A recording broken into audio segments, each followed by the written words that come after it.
It's now on the war with Iran and happening overnight. Israel says it's begun a broad wave of strikes targeting the Iranian regime. More missile and drone strikes are reported across the region overnight. This as we approach 1 week since that war broke out. John Rogers is following the latest developments at the alert desk. John? Hey, John, good morning to you. I want to start with this video that we got from last night. U.S. forces, they attacked an Iranian drone carrier roughly the size of a World War II aircraft carrier. Pretty massive there.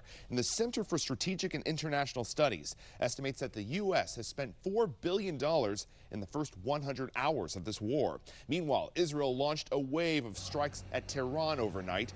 And now that it's the afternoon over there, we're seeing the impact, as you can see here, extensive damage throughout the area.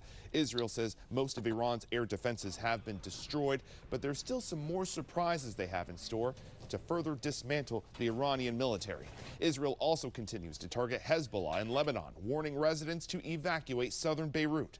Meanwhile, Iran continues to strike back, destroying U.S.-made radars throughout the Middle East that detect missiles and drones. The three-man council running Iran is preparing to introduce a new supreme leader, and President Trump is insisting that he must have a say in the matter.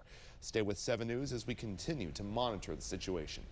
Well, a U.S. charter plane carrying evacuated Americans from the Middle East landed at Dulles Airport. Now, we don't know exactly how many Americans were on board, but sources tell ABC News there were hundreds, and we are hearing from a few of them.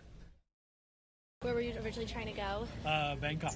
You were on a layover? We got caught in a layover. Oh my gosh. Yes. So how long were you in Abu Dhabi for? 5 days. 5 days? 5-day layover. Near the airport, when the airport got hit, and Wow. also near the consulate when the consulate got hit. So all within half a mile. Now, so far, 20,000 Americans have returned to the U.S. from the Middle East. That's according to the State Department. And here's what else is happening. All operations at the U.S. Embassy in Kuwait have been suspended. This comes after that facility was hit by what's believed to be an Iranian drone on Monday.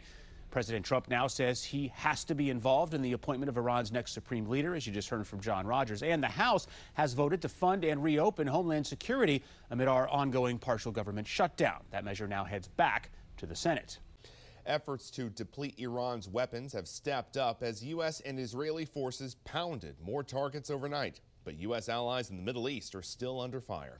As ABC's Marcus Moore reports, a top Iranian general is insisting they're prepared for a long-term war. Overnight, U.S. Central Command releasing video showing a strike targeting an Iranian drone carrier, part of a broader mission to sink the entire Iranian Navy. We're now up over 30 ships. And in just the last few hours, we hit an Iranian drone carrier ship, roughly the size of a World War II aircraft carrier.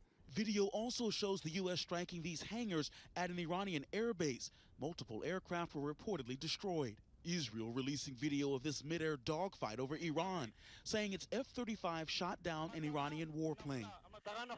ABC News now verifying the U.S. and Israel have damaged or destroyed 13 Iranian missile bases deep underground.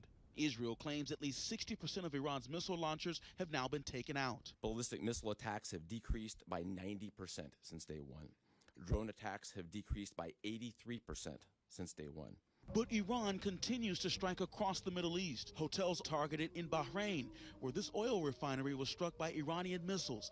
Air defense systems firing, but missing the missiles. Israel and the U.S., meanwhile, say they're moving into a new phase of the war. As we transition to the next phase of this operation, we will systemically dismantle Iran's missile production capability for the future. President Trump tells ABC News he wants to make sure a future U.S. president doesn't have to face a hostile Iran, saying, quote, "We don't want some president in 10 years to get stuck with this problem and not know what to do with it."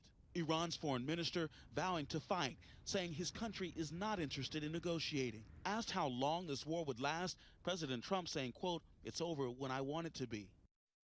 Iran is keeping up its attacks across the region. In fact, early this morning, alerts went out warning of incoming missiles and drones here in Doha.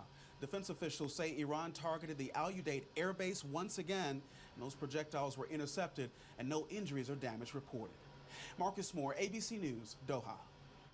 And right now, Virginia Governor Abigail Spanberger and Virginia Senator Tim Kaine are reporting that one of the soldiers killed in Iran, Chief Warrant Officer 3 Robert Marzan, lived in Spotsylvania, Virginia. Our condolences to his family.